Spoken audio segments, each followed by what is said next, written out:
पूर्वांचल का सबसे बड़ा रक्तदान 15वीं वाजपेयी स्वर्गीय विष्णुदत्त ओझा जी के जो शिविर रक्तदान आप देख रहे हैं, ये रक्तदान मैं 15 साल से ओझा जी के समर्थ पे रक्तदान में करता आ रहा हूँ।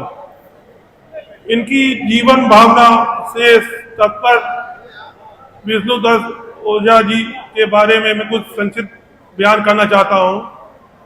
22 जुलाई का वक्त था 2006 का, जब हम लोग की यात्रा श्री हेमकुंड साहब और बद्रीनाथ की यात्रा से हम लोग जा रहे थे। बाबा जी का आशीर्वाद हुआ विष्णुदत्त ओझा जी का कि हमने कहा बाबा हम लोग की यात्रा जो मोटरसाइकिल से बद्रीनाथ हेमकुंड साहब जा रही है उसकी झंडी आप ही दिखाएंगे। बाबा ने कहा यह सौभाग्य की बात है, ये तो गुरु घर के ग्रंथी करेंगे नहीं। मैंने कहा बाबा आप भी हमारे एकदम पूजनीय है, अभिभावक है, आप भी झंडी दिखाएंगे, गुरुद्वारे के ज्ञानी भी झंडी दिखाएंगे। बाबा कहे मैं स्टेडियम से लौटूंगा सुबह 9 बजे, आप लोग को वहां से रवाना है तो आप मैं सुबह 9 बजे आ जाऊंगा। हम लोग का जत्था कम से कम 10 मोटरसाइकिल श्री हेमकुंड साहब के लिए और बद्रीनाथ के लिए निकली।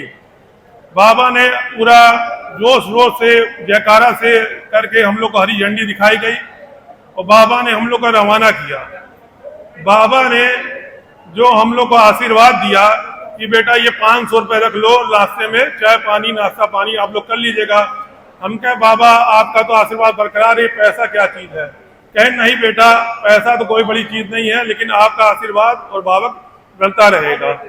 वही 500 रुपए बाबा ने हम लोग को दिया। हम लोग की यात्रा रवाना हुई। 22 जुलाई को यात्रा हम लोग रवाना हुए श्री मोटरसाइकिल से हेमकुंड साहब के लिए। तो वही बाबा का 500 का नोट हम लोग के लिए आज भी अभिभावक हमने कहा ये नोट खर्च नहीं होगा, ये नोट की अरदास श्री हेमकुंड साहब में होगी बाबा की। जो हम लोग के भावनाओं से था कि बाबा का एकदम छत्रबाण वाणी एकदम वो था कि बाबा के आज तक आशीर्वाद से कभी मैं कहीं भी रहा हूँ, ये रक्तदान मैंने कहीं भूला नहीं है।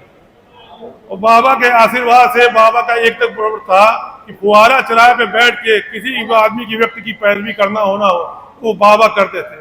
भले वो बक्सर वो कावर सा की वजह थी 5-5, 6-6 जमानत। तो बाबा से हम कहते बाबा सब तो अपने लिए करते हैं तो आपको कुछ अपने लिए किया जाए।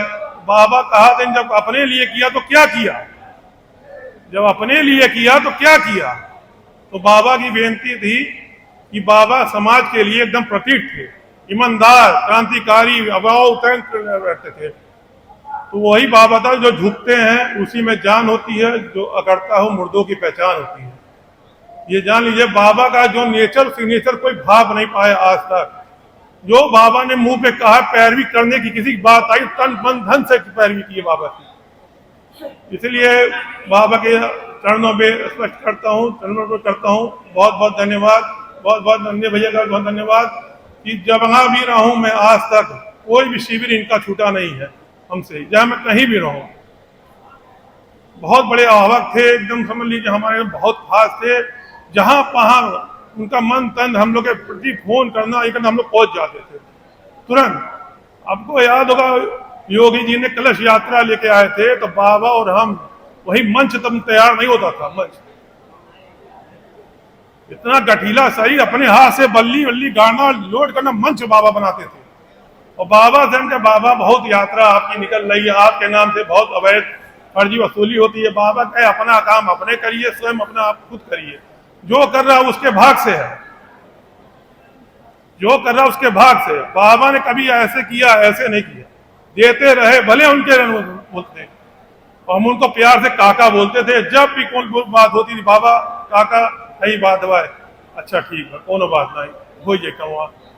शस्त्र का लेसन बनवाया रहा, उस समय राजीव सोरवाल थे, शस्त्र का लेसन हमारा किनारे कर दिया। हम क्या बाबा पापा उस समय हमारा लेसन बनवा रहे थे। उस समय तोमर कोतवाल थे, हमारा शस्त्र होल्ड कर दिया। बाबा हमारे साथ गए, कहें कौन जिम्मेदार होगा जिसको लड़का बिजनेस करने जाता है, आपकी कोई सुरक्षा है। राजीव सोरवाल का आवाज निकला, तोमर उठ गए तुरंत खड़े के बाबा है। विदिन 72 घंटे में मेरा शस्त्र का लेसन बाबा ने तैयार करा दिया था। ये उनकी कर्तव्य पहचान थी।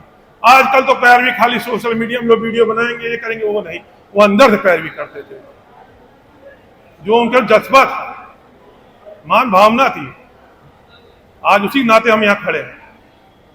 ये युवा लोग को प्रेरणा थी, उनसे जुड़ते थे। इसीलिए आप लोग सवाल को ग्रहण करते हूँ। जय श्री राम, वाहेगुरु जी खालसा, वाहे फतेह।